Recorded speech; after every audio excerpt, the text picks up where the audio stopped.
Jemi rikthyer në studio, do të diskutojmë për situatën në rajon, mbi të gjitha për marrëveshjen në Prespës, e cila pritet që të kalojë këtë javë në Parlamentin e Greqisë.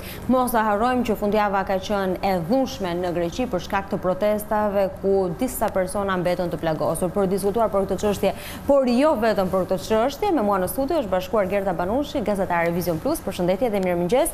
Mirë se u riktheve për 2019 në studion e 7 Presim një përgjigje pozitive, le të themi, nga Parlamenti i Greqisë, pavarësisht ngjarjeve të tensionuara të cilat kanë shoqëruar fundjavën? Ditën e njëjtë pritet në Parlamentin grek të votohet ratifikimi i marrëveshjes së Prespës mes Greqisë dhe Maqedonisë për emrin e ri të Maqedonisë, Republika e Maqedonisë së Veriut. Ka shumë gjasa që marrëveshja të miratohet. Kryeministri Tsipras ka deklaruar dhe disa deputet të tjerë që i kanë votat e mjaftueshme, pavarësisht se votohet me një shumicë të thjeshtë, janë garantuar të gjitha votat që kjo marrëveshje të kalojë.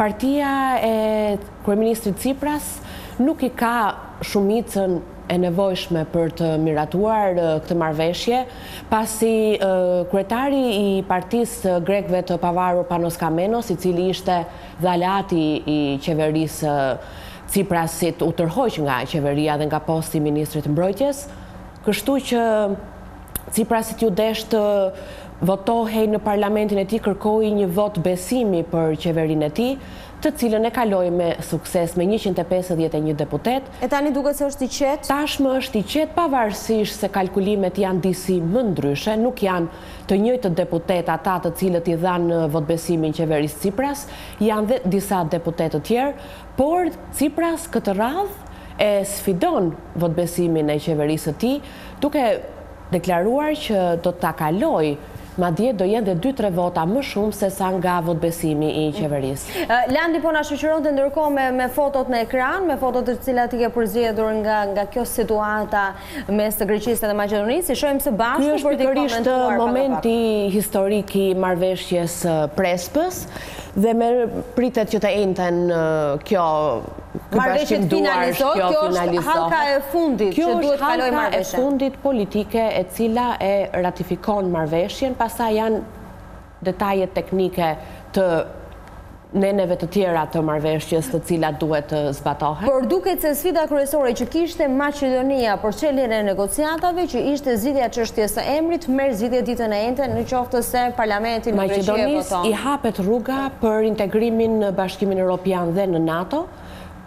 Pavarësisht se ka marrë ftesën e NATO-s, ajo shumë shpejt mund të bëhet antar i 30 i aleancës, por nuk është një ogur i mirë vetëm për Maqedoninë dhe për Greqinë, dhe për gjithë rajonin. Është një shprehje të cilën ne themi shpesh stabiliteti në rajon, pasi është një konflikt 30 vjeçar në Ballkanin tonë të nxehtë me shumë luftra, me shumë konflikte, pas 30 vitesh zgjidhet një çështje. Dhe pas zgjidhjes së kësaj çështje në Ballkan priten të zgjidhen dhe shumë çështje të tjera. Duket se kur kishin një lloj vullneti liderët politik në këto vitet e fundit për të zgjidhur këtë çështje të cilat ishin të trashëguara për dekada me radhë. Sigurisht, kjo ishte një marrëveshje e cila është diskutuar dhe me qeveritë e mëparshme, nuk u gjet kurrë një gjuhë e përbashkët, një kompromis për të arritur këtë marrëveshje, pavarësisht ndërmjetësimit prej 25 vitesh të përfaqësuesit të OKB-s Matthew Nimitz. Në këto dy qeveri, si qeveria Zaev dhe qeveria Tsipras, me sa duket e gjetën gjuhën e përbashkët për të vendosur një emër ku të jetë një kompromis që të dyja palët të dalin të fituara dhe të mos jenë shumë të humbura. Greqia nuk do ta pranoj kur populli grek emrin Maqedonia është Greqi, ishte fotoja. Maqedonia është Greqi, nuk do ta pranoj kur. Ky është një moment. Desha të ndalesha pak tek ajo foto më përpara. Te protesta, apo tek fotoja të një personit të cilit ai nuk është flamur i Greqisë, është flamuri i Vorjo Epirit, i pretendimit të aneksimit të jugut të Shqipërisë nga territori shqiptar. Ai ishte një person, një qytetar grek, i cili kishte shumë parrulla të ndryshme dhe shumë flamuj biles, dhe flamuri që ishte në varrimin e Konstantinos Kachifës ishte në, po ta shikojmë me vëmendje, është flamuri i Vorjo Epirit, Po, jemi duke e parë. Dhe shumë flamuj të tillë dhe thirrje të tilla u bën dhe në protestën për Maqedoninë që u zhvillua ditën e diel. Ishte një protestë e cila degradoi në dhunë, u plagosën mbi 40 persona, nga të cilët 15 ishin oficer policie. Populli pavarësisht... Ka paralajmërime për protestat të tjera? Për momentin nuk ka, sepse të ejnëten votohet, por nuk mediat në Greqi dhe në Maqedoni dhe në shumë vende të tjera diskutonin se sa ishte numri i pjesëmarrësve, por në fund të fundit nuk ka shumë rëndësi numri atyre që ishin, pasi çdo qytetar grek nuk pranon që Maqedonia nuk është Greqi, pra i përket një vendi tjetër dhe fjala Maqedoni të jetë pjesë definitive, përfundimtare e një vendi tjetër.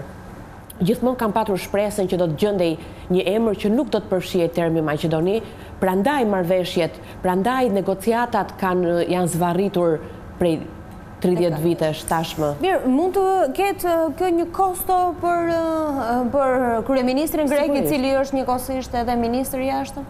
Sigurisht që ka një kosto.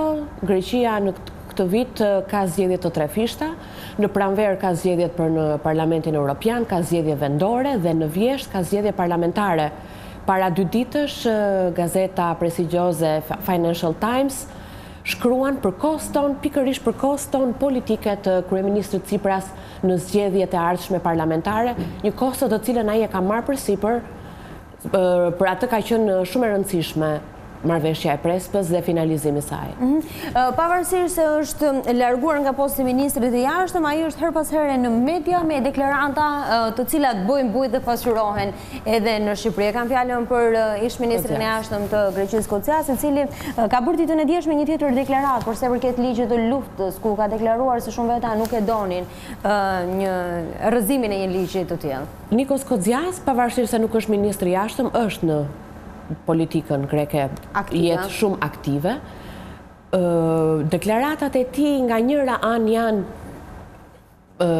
goditse, nga ana tjetër nuk janë të plota dhe thot disa fjali, disa shprehje të cilat thot do t'i sqaroj më vonë, do t'i them dhe në parlamentin grek, gjëra të cilat janë delikate në marrëdhënie me Shqipërinë. Rasti i fundit ishte intervista e djeshme për një intervistë radiofonike kur deklaroi që për ligjin e luftës jo të gjitha palët ishin dakord dhe e la me aq. Se kush ishin këto palë? Gjëra të cilat ai nuk i saktëson ose i saktëson në intervistat pasuese. Pra, e ka bërë kështu si telenovel, ndish një serinë e radhës. Her pas here ai bën deklarata të tilla, të cilat nxisin mjaft interes dhe në Greqi, dhe në Maqedoni, dhe në Shqipëri. E kuptoj. Gerta, dhe diçka tjetër, sepse përse i përket marrëdhënieve me Greqinë, pas ndryshimeve në qeveri, nuk do të jetë më Ditmir Bushati, ministri i jashtëm, por këtë rol e ka marrë Edi Rama, ashtu si kush ndodhte edhe në vendin fqinj në Greqi. Por mos harrojmë që ne kemi një çështje shumë të rëndësishme, siç janë negociatat për çështjen e detit me Greqinë, të cilat nga pala greke e thuaj që kemi arritur një marrëveshje, nga pala shqiptare jemi drejt një marrëveshje, por asnjëherë nuk u zbart plotësisht dhe nuk ishte transparencë plotësisht se çfarë po ndodhte në fakt me këtë çështje. Tani që këtë marrëveshje të rëndësishme ju ka ngelur në dorë kryeministrave të vendit, si pritet që të shkojnë? Atëherë Edi Rama, duke u bërë ministër i jashtëm, do të jetë në njëjtin nivel me kryeministrin Tsipras në marrëdhëniet në politikën e jashtme, por faktikisht puna konkrete do të jetë midis zotit Gencakaj dhe zëvendës ministrit i jashtëm, ministrit alternativ Jorgos Katrougalos. Faktikisht kryeministri Tsipras ka bërë shumë pak dalje dhe deklarata si ministër i jashtëm gjatë kësaj kohe, pasi ka patur dhe sigurisht një agjendë jashtëmase shumë të ngjeshur, është shumë e vështirë që të fokusohet konkretisht në marrëdhënie konkrete, plus që mediat greke kohët e fundit kanë shkruar dhe kanë bërë analiza të tipit që Tsipras është në një periudhë që nuk ka kohë të merret me vendet e tjera, pasi ka pas zgjidhur marrëveshjen e Prespës Që është marrëveshja kryesore. Me të zgjedhjen e marrëveshjes së Prespës, ai do të përqendrohet dhe në problemet dhe në marrëveshjet e tjera të pambyllura me vendet e tjera të Ballkanit. Ku bën pjesë edhe Shqipëria. Ku bën pjesë edhe Shqipëria. Ciprasi nuk është hera parë që Greqia ka një kryeministër, ministër i jashtëm, është hera e tretë apo e katërt, ka patur dhe raste të ngjashme, kurse në pluralizëm kryeministri Rama është hera e parë që një kryeministër mban dhe postin e ministrit të jashtëm. Kryeministri Rama nuk do të jetë, ka deklaruar që nuk do të jetë në forumin ekonomik të Davosit në ditët e ardhshme në Davos, ku pati një takim hera e fundit që u takua me kryeministrin Tsipras të dy delegacionet, ku folën dhe për finalizimin e marrëveshjeve dhe për zgjidhjen e paketës me mbi 10 çështje të mbartura prej shumë dekadash. Mirë, ne do të jemi sërish këtu për të diskutuar për këto çështje javën e ardhshme, kur edhe të shohim se çfarë do të ketë ndodhur në fakt me marrëveshjen e Prespës në Parlamentin e Greqisë. Sigurisht që qytetarët kanë mundësi të informohen përmes edicioneve informative në ekranin e Vision Plus, por edhe duke shkarkuar aplikacionin e Vision Plus, aty ku mund na ndiqni edhe live gjatë gjithë ditës, mjafton thjesht të shkarkoni aplikacionin dhe të updatoni me zhvillimet më të fundit dhe të ndiqni live Vision Plus në çdo moment të ditës. Gerta, të falenderoj dhe të uroj punë të mbar në vijim, se di që këto janë ditë intensive. Për të parë më shumë video të programit ton, regjistrohuni tani në YouTube.